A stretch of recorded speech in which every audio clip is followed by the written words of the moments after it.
नमस्कार फ्रेंड्स, मैं आपका एस्ट्रो गाइड सुभाष शर्मा आज आपके लिए एक प्रश्न कुंडली लेकर आया हूं जिसमें हम बात करेंगे हेल्थ इश्यूज़ के बारे में। देखिए, प्रश्न कुंडली बनाने के लिए सबसे पहले हमें क्या करना होता है कि हमें एक सीड लेना होता है। सीड यानी कि 1 to 249 नंबर्स के बीच में कोई एक जो प्रश्नकर्ता के मन में आ रहा है, यानी कि अपनी क्वारी को सोचते हुए उस क्वेरेंट के मन में जो एक नंबर आ रहा है 1 to 249 के बीच में, वो नंबर हमें लेना होता है। देखिए, ये 1 to 249 जो नंबर्स होते हैं ये हमारी सब लॉट डिविजन्स होती हैं। तो उस हिसाब से ये 1 to 249 जब कोई एक नंबर हमें मिलता है तो एक स्पेसिफिक चार्ट बन के हमारे सामने आता है। तो ये क्वेश्चन जो मुझे किया गया था, ये देखिए, ये 8 अगस्त 2020 को मुझे क्वेश्चन किया गया था और उन्होंने जो मुझे सीट दिया था, नंबर दिया था, वो था 22। तो जनरली क्वेरी थी हेल्थ को लेके। तो यानी कि जो क्वारंट है उसको हेल्थ के इश्यूज बहुत ज़्यादा आ रहे थे, मल्टीपल इश्यूज थे क्योंकि इस क्वारंट को डायबिटीज़ और बीपी की भी इश्यूज थे और कोविड का टाइम चल रहा है। तो इस वजह से ये ज़्यादा ही परेशान था। तो मैं आपको थोड़ा सा इसको हाईलाइट करके दिखा देता हूँ। देखिए, यहाँ पर जो है ये ये वाला जो पोर्शन है, ये यहाँ पे बर्थ डिटेल्स आ रही हैं सारी की सारी। तो अब हम आगे इसमें कैसे प्रोसीड करेंगे। देखिए, पहले मैं आपको बता दूं, ये star one KP star one software है जिसमें मैंने सारी डिटेल्स ऑलरेडी फिल करके रखी हैं क्योंकि मेरे पास ये चार्ट सेव था।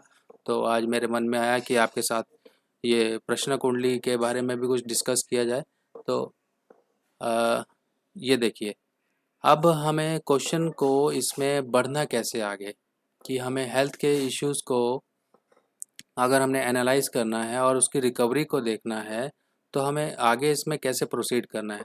सबसे पहले हमें देखना होगा कि सिक्स्थ हाउस जो है, सिक्स्थ हाउस को पहले हमें स्टडी करना होगा। अ, ये देखिए, यहाँ पर ये प्लैनेट्स एंड कस्प की सारी डिटेल यहाँ पर दी हुई है। ये प्लैनेट्स हैं जो कि जो साइन लॉर्ड में है, जो स्टार लॉर्ड में है, जो सब में है और जो सब में है। ठीक है। उसके बाद ये असेंडेंट से लेके पूरे 12th हाउस की सारी डिटेल यहाँ दी हुई है। तो हमें क्या करना है, सबसे पहले हमें सिग्निफिकेशंस देखनी होती हैं कि डिजीज़ को लेके क्या सिग्निफिकेशंस होती हैं। देखिए, जब भी डिजीज़ होगी तो सिक्स्थ हाउस से हमें देखना होगा, सिक्स्थ हाउस का इन्वॉल्वमेंट अगर है, एट्थ हाउस का इन्वॉल्वमेंट है और 12th हाउस का इन्वॉल्वमेंट है तो वो डिजीज़ संबंधी जो क्वारी है उसकी हाँ दिखती है। कि अब सबसे पहले हमें ये देखना होगा कि जो प्रश्न करता है क्या वो डिजीज़ संबंधी उसकी क्वारी वहाँ पर फुलफ़िल हो रही है। तो यहाँ पर हम देखेंगे, जो सिक्स्थ हाउस का सब लॉर्ड है वो है मरकरी। और यहाँ पर जो है मरकरी को अगर हम देखें तो यहाँ पर जो मरकरी कौन कौन से हाउसेस को सिग्निफाई कर रहा है, 9, 3, 10, 11 एंड 6।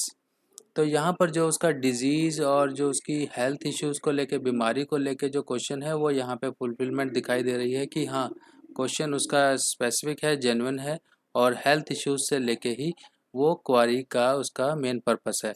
तो यहाँ पर अब हमें जो नेक्स्ट स्टेप आ जाता है, वो नेक्स्ट स्टेप आ जाता है कि क्या उसकी बीमारी ठीक होगी, उसको जो ऑनगोइंग इश्यूज़ चल रहे हैं उनसे उनको रिलीफ मिलना शुरू होगा। तो उसके लिए हमें अब फर्दर देखना है कि अगर मान लो डिजीज़ हमको सिक्स्थ हाउस से इंडिकेट हो रही है तो सिक्स्थ हाउस जो डिजीज़ है उसकी डिजीज़ रिकवरी के हाउसेस कौन से होंगे। तो सबसे पहले हमें ये समझना होगा कि कोई भी हाउस है उससे 12th हाउस जो भी उसका हाउस होगा वो उसका लॉस दिखाएगा। यानी कि अगर सिक्स्थ हाउस डिजीज़ का हाउस है तो जो पांचवा घर होगा वो छठे घर से 12वां घर होगा और वो डिजीज़ से रिलीफ दिखाएगा। तो अब हमें ये देखना है कि उसकी जो दशा चल रही है वो शनि, राहु, मरकरी, सन की दशा चल रही थी। अब उसकी दशा में ऐसा कौन सा फेस आने वाला है जहाँ पर उसको रिलीफ मिलेगा, क्योंकि कोविड का भी टाइम चल रहा है। ऐसे लो इम्यूनो कॉम्प्रोमाइज लोगों को ज़्यादा ही इन्फेक्शन होने के चांसेस हैं। तो ये जातक बहुत ही ज़्यादा घबराया हुआ था और इसको कुछ ऐसे सिम्टम्स भी लग रहे थे, इसे ये भी लग रहा था कि कहीं मुझे कोविड तो नहीं हो गया। देखिए, दशा भी ऐसी चल रही है, पर हमें दशा और उसके जो हाउसेस के सिग्निफिकेशंस है, उनका सारा एक डीप एनालिसिस करके हमें ये देखना होता है कि डिजीज़ देखो होगी, डिजीज़ होगी, क्या डिजीज़ होने के बाद वो इंसान उन डिजीज़ से रिकवर कर जाएगा, वो भी चीज़ें हमें देखनी होती हैं। तो वो थोड़ा एक अलग पार्ट है, पहले हम उसकी डिजीज़ देख रहे हैं, डिजीज़ में और डिजीज़ से रिकवरी कब है वो हम समझ रहे हैं। तो यहाँ पर हमने देखा कि जो 6th हाउस का कस्पल सब लॉर्ड है मरकरी है, और 5th हाउस का जो कस्पल सब लॉर्ड है वो भी मरकरी है। तो यहाँ पर जो मरकरी के इंडिकेशंस हैं वो 6-11, यानी कि 3-6-11, यहाँ पे जो देखिए एक तरीके से हॉस्पिटलाइजेशन तक की नौबत तो यहाँ नहीं ना आ रही है नज़र, मगर ये इंडिकेशन ये कर रहा है कि देखो तुम ऐसी जो है बीमारी से ग्रसित रहोगे जो तुम्हारी लाइफ टाइम चलेगी। जैसे शुगर और बीपी एक ऐसी एक लाइफस्टाइल से बीमारी जुड़ी हुई हैं, तो ये लाइफ टाइम ही चलती हैं, और इसमें इंसान जीवन भर दवाइयाँ खाता रहता है। तो वही चीज़ें हमने यहाँ देखनी है। अब उसकी जो प्रॉब्लम है वो बढ़ी हुई है, उसको रिलीफ पाने के लिए हमें अब दशा का यहाँ पे सहारा लेना पड़ेगा। दशा की जो सीक्वेंस वही रहती है, महादशा, अंतर्दशा, प्रत्यंतर दशा और सूक्ष्म दशा। सूक्ष्म दशा के बाद आती है प्राण दशा। तो हमारे लिए इतना ही बहुत है कि हम यहीं से इसको एनालाइज कर लें। हमें आगे फर्दर चीज़ जाने की देखने की ज़रूरत नहीं है, क्योंकि हमें सिर्फ यही देखना है कि उसकी बीमारी जो अभी शुरू हुई है वो कब जाके उसको रिलीफ मिलेगा। तो यहाँ पे देख लीजिए शनि की दशा चल रही है। शनि यहाँ पर 5-11 शो कर रहा है, यानी कि जो बीमारी है उससे उसको रिलीफ मिलेगा। ये तो यहाँ पे शनि महादशा लॉर्ड ने कंफर्म कर दिया कि तुम्हें बीमारी से रिलीफ मिल जाएगा।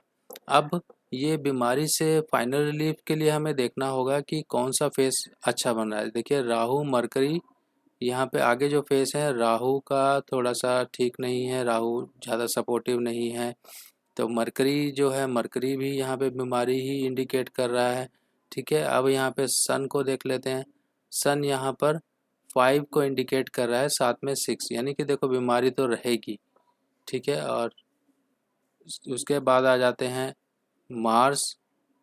मार्स भी यहाँ पे कोई कंडीशन इतनी ज़्यादा इंडिकेट नहीं कर रहे हैं कि अच्छा होगा। ठीक है, तो यहाँ पर देखिए कि अब उसका जो रिकवरी का फेस जो बन रहा है वो सैटर्न के टाइम में ही बन रहा है, यानी कि सैटर्न राहु मरकरी सैटर्न, क्योंकि सैटर्न ही दोबारा उसके साथ कंजॉइन होगा दशा और महादशा और प्रत्यंतर दशा के अंदर, जिसमें उसको रिलीफ मिलेगा। देखिए रिलीफ उसको अभी फ़िलहाल थोड़ा बहुत मिलना शुरू हो गया है, यानी कि वो प्रोग्रेसिव फेस में है, कि उसकी जो हॉस्पिटलाइजेशन जैसी कंडीशन बन गई थी वो कंडीशन यहाँ पे हट गई है। क्योंकि यहाँ पर जो एक जुपिटर का फेस यहाँ पर जो दिख रहा है आपको, जुपिटर, ये जुपिटर, मरकरी, ओवरऑल अगर हम पूरे चार्ट के प्लैनेट्स के सिग्निफिकेशंस को देखें तो वहाँ पर कहीं हॉस्पिटलाइजेशन आ रही है, कहीं पर डिजीज़ आ रही है, कहीं पे डिजीज़ ठीक हो रही है, यानी कि एक ऐसा फ्लक्चुएशन का फेस आ रहा है जिसमें उसको ऐसी हेल्थ इश्यूज लगे रहेंगे। मगर जो एक एक्चुअल जो उसकी रिलीफ दिखाई दे रही है वो सैटर्न राहु मरकरी सैटर्न के फेस में ही दिखाई दे रही है। क्योंकि यहाँ देखिए सैटर्न का जो एक अच्छा सिग्निफिकेशन है 5-11 है, यानी कि बीमारी से रिलीफ और सक्सेस, यानी कि बीमारी से रिलीफ पाने में उसको सक्सेस मिलेगी। तो सैटर्न, ये जो सैटर्न का एक फेस आ रहा है यहाँ पे, सैटर्न राहु मरकरी सैटर्न, ये इनके लिए सपोर्टिव है। तो अब इसको हमने ये समझने के लिए, देखिए मेरे को ये क्वेश्चन जो किया गया था वो किया गया था 8 अगस्त को, और 8 अगस्त के बाद अब तक उनका एक बार दोबारा फ़ोन आया। उन्होंने बोला कि हाँ मेरी कंडीशन ठीक हो रही है, और होप कि उनकी जो कंडीशन है अक्टूबर के बाद, यानी कि 21 अक्टूबर के बाद उनकी कंडीशन में और ज़्यादा इजाफे आने शुरू हो जाएंगे। उनको कुछ रेमेडीज़ बताई गई, कुछ असेंडेंट लॉर्ड को स्ट्रेंथन करना बताया गया, कुछ छोटे छोटे दान बताए गए, कुछ लाल किताब की रेमेडीज़ बताई गई, जिनके द्वारा इनको रिलीफ मिलना शुरू हुआ। तो फ्रेंड्स, आई होप आपको ये मेरी पोस्ट पसंद आई होगी। मैं आपसे यही रिक्वेस्ट करूँगा कि आप मेरी पोस्ट को लाइक कीजिए और मुझे सब्सक्राइब ज़रूर कीजिए। देखिए, आप सब्सक्राइब करेंगे तभी आपके पास मेरी नई नई पोस्ट के नोटिफिकेशंस आएंगे, और ऐसे ही एजुकेशनल पोस्ट और ट्यूटोरियल मैं आपके साथ शेयर करता रहूँगा। तब तक के लिए थैंक यू।